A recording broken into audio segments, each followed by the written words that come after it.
Hi everyone, welcome back to ONYX Pages. I am so excited to just be filming and to have the lights and the space, and it's the first time in 2025 that on the last day of 2025 that I've been able to do this, but I'm really happy to just be in a creative flow. I've had a couple of days of rest, and I don't know about you, but at the end of the year it can be intense, can be a little heavy for me, because I'm just thinking about everything that's happened in the past 365 days, and like it's a whole thing. So it's been a great couple of days and a great holiday season, and also an intense holiday season, because reflection has its highs and it has its lows.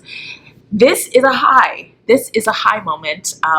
Hi, because I get to just be here with you. So what are we doing? You're gonna see this outfit 1,000 times because I'm gonna be filming a bunch of different videos in the next couple of hours, and then I'll share them in the first week or so of the new year. So yes. Oh, I didn't even put on my earrings. I guess this is gonna be the one without the earrings. It'll be a slight costume change for the next one. Okay, this video is about all of the books I read in 2025 that fit within the Black speculative genre. They're mostly here. There's one that I'm almost finished reading, but they're mostly here, and I'm gonna just go through them in no particular order. I have prepared no notes. And yeah, let's just see what I remember from my reads. So please get comfortable, get your notebooks or your tablets or the story graph out so that you can decide whether you'd like to add any of these books onto your TBR for 2026. See you in a second.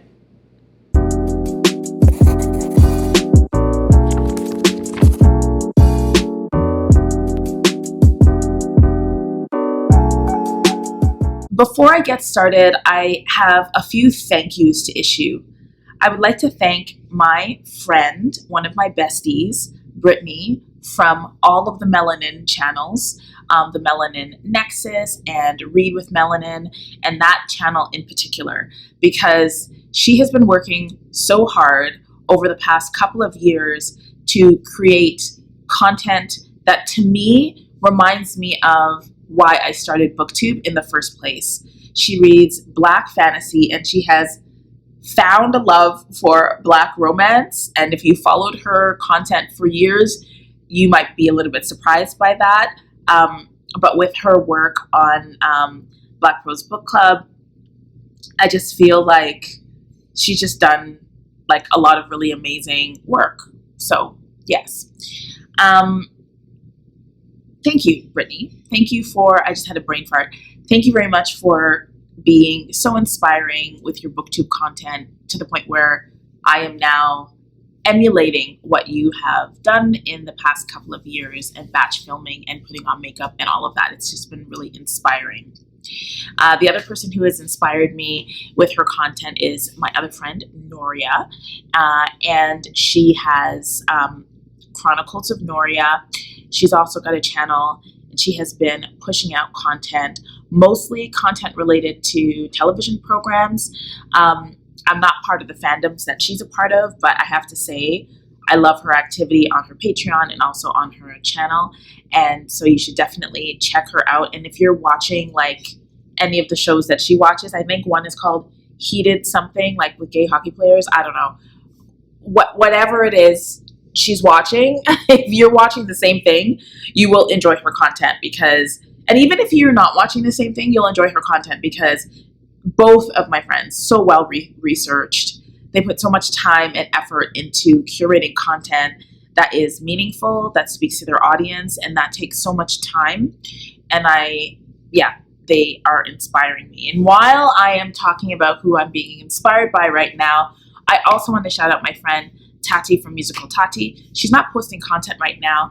She's an avid reader, and She does a lot of work with Brown Girl Reading and Michael from, I think, Michael Reads, as part of Dee Dee's Read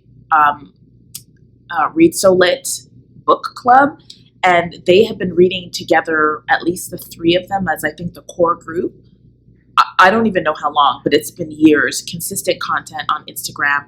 And of course, Dee Dee from Brown Girl Reading is an OG in the BookTube community and has been holding together the Black History Month observance, as well as her book club and creating content on Instagram as well. So I just feel like there are a few people who, when I feel like I'm in a bit of a content slump, which I've felt for the past 2 years or so, who I turn to and know that they'll be producing content that will, kind of inspire me to get back into BookTube.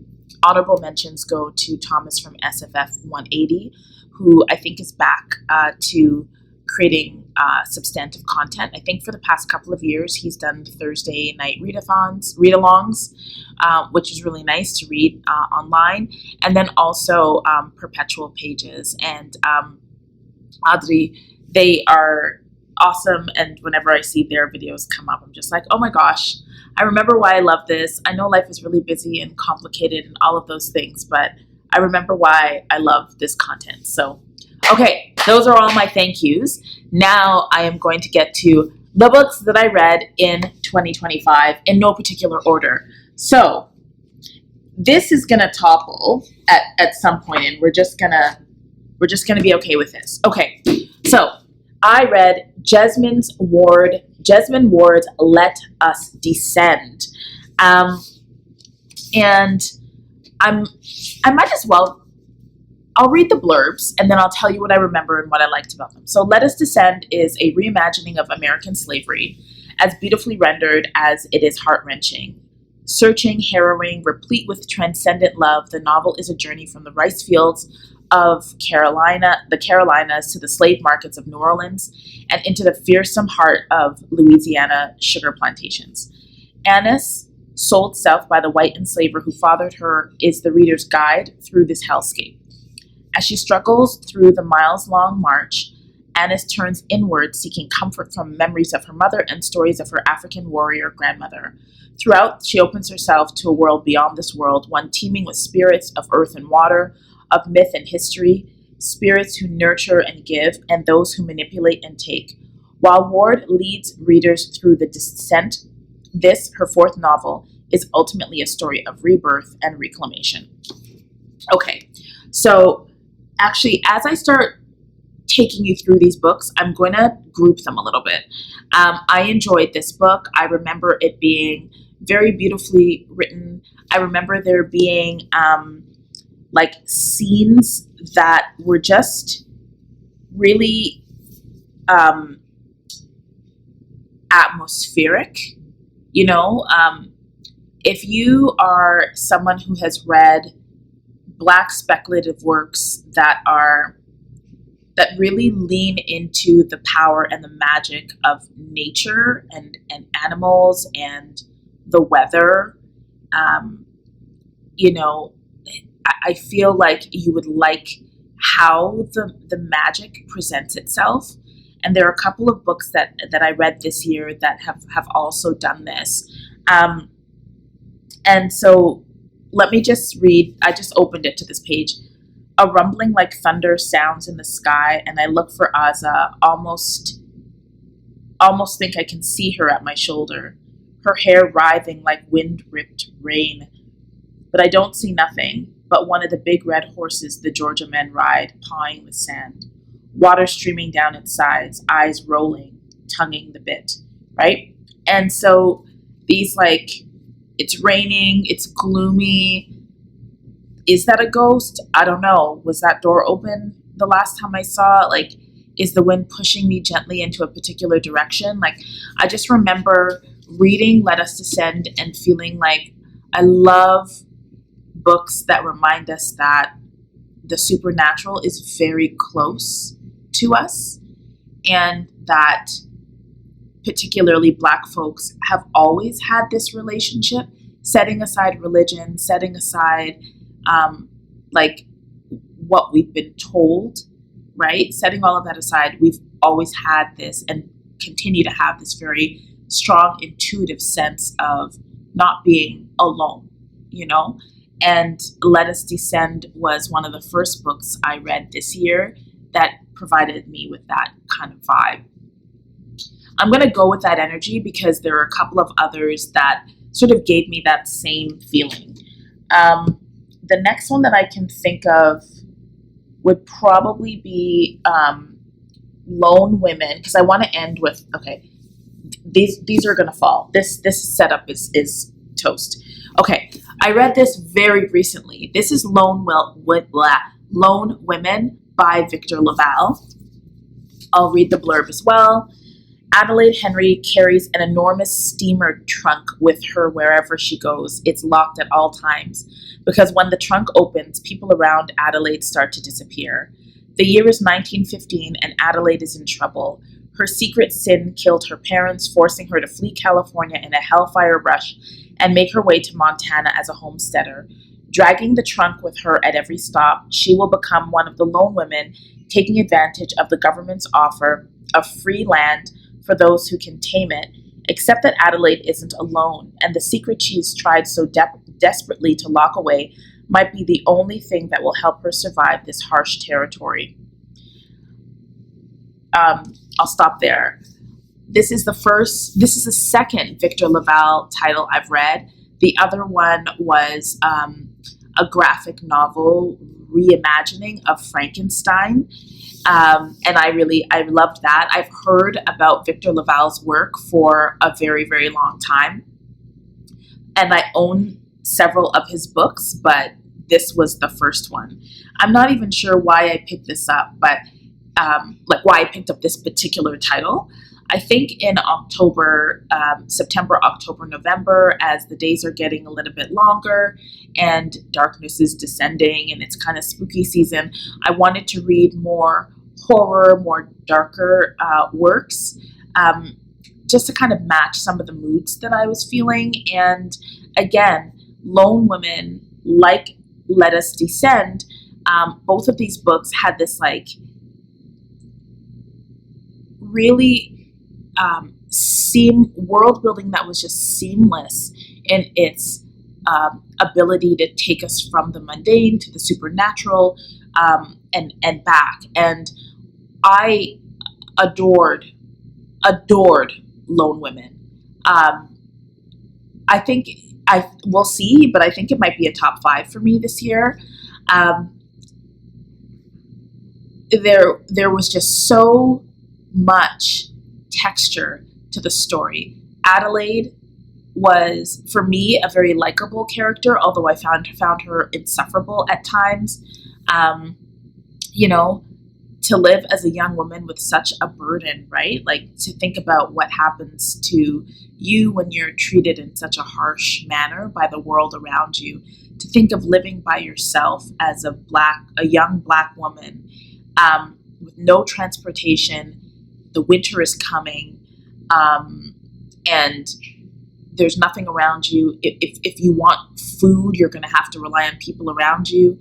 Like, it was just wild and spooky and creepy. And I really like stories that have like the creepiness of supernatural beings alongside the creepiness of human beings, right? So yes, we have spiritual entities that will cause you harm, but then we also have white supremacy and people who dress up in white hoods and will lynch, and that's terrifying. So we have the ability to produce an incredible horror, and that's why I really love reading Black horror, because you get to experience different textures and types of horror interacting with each other. And when you've got supernatural horror that in some cases is supernatural, is scary, terrifying, because it's unfamiliar to us. sometimes when you match that up against the horror that we produce and wield on each other, sometimes the supernatural horror doesn't seem as scary.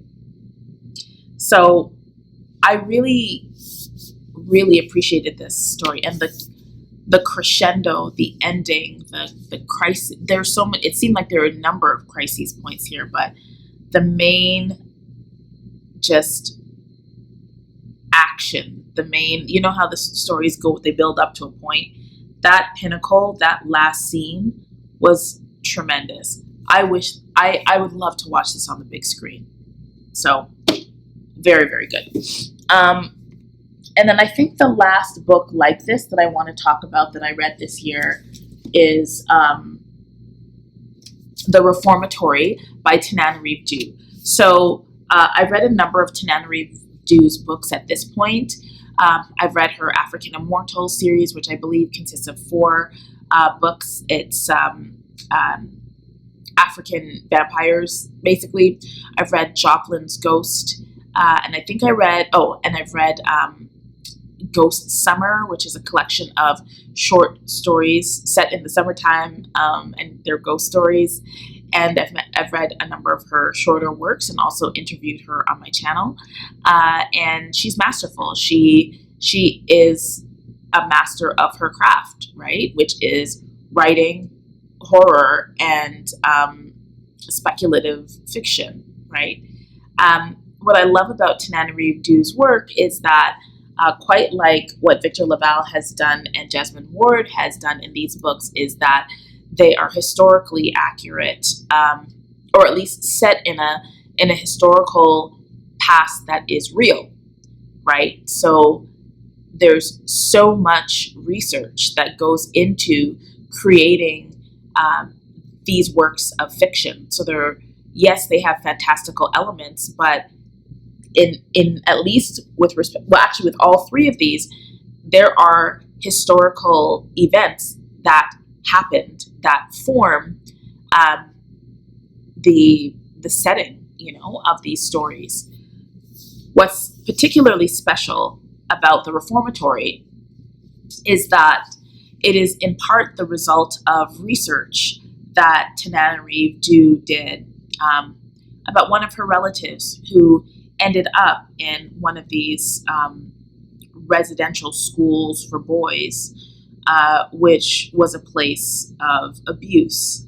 And I believe that in her family, there were holes, right, in the stories that were told about this particular relative. And I think that, quite as she's done in other stories, what Tananarive Due did here was piece together stories of a relative, and then did research about what it was like in those residential schools, and then created a story around those true historical events that maybe provided some, resolve for her, but certainly as a reader, the ending was just so satisfying, right? And I can imagine if somebody had written a story like this about one of my relatives, I would have felt like this completed something. Because it's so hard when you, and this has happened to me as well, when, you've got ancestors and you don't really know their full story. So what do you do if there's no one to tell you what happened? Well, then you do your best, right? You collect the stories and then you kind of get a sense of what's going on, what happened historically, and maybe piece together a story that then you can tell. Anyway, this is what Tananarive Due did in The Reformatory. 12-year-old Robbie Stevens Jr. is sentenced to 6 months at the Gracetown School for Boys for kicking the son of the largest landowner in town in defense of his older sister, Gloria. So begins Robbie's journey further into the terrors of the Jim Crow South and the very real horror of the school they call the Reformatory. Robbie has a talent for seeing ghosts or haints, but what was once a comfort to him after the loss of his mother has become a window into the truth of what happens at the Reformatory. Boys forced to work to remediate their so-called crimes having gone missing, but the haints Robbie sees hint at worse things. Through his friends Redbone and Blue, Robbie is learning not just the rules, but how to survive. Meanwhile, Gloria is rallying every family member and connection in Florida to find a way to get Robbie out before it's too late. Okay, the characters are lovable. Robbie is a boy, so he did silly things, but it's just so strong. Gloria, his sister, also so lovable. I love the gentle way magic works in this story.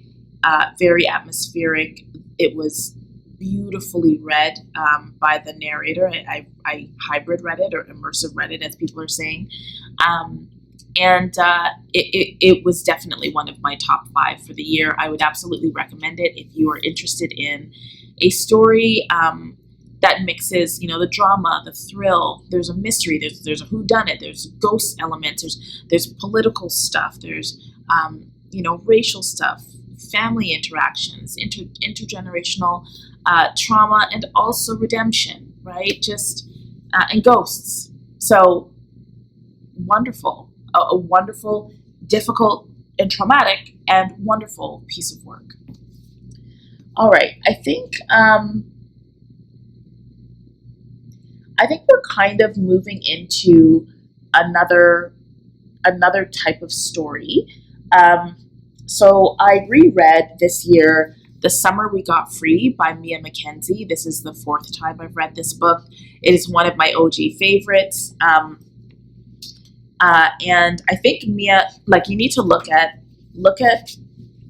this. Okay.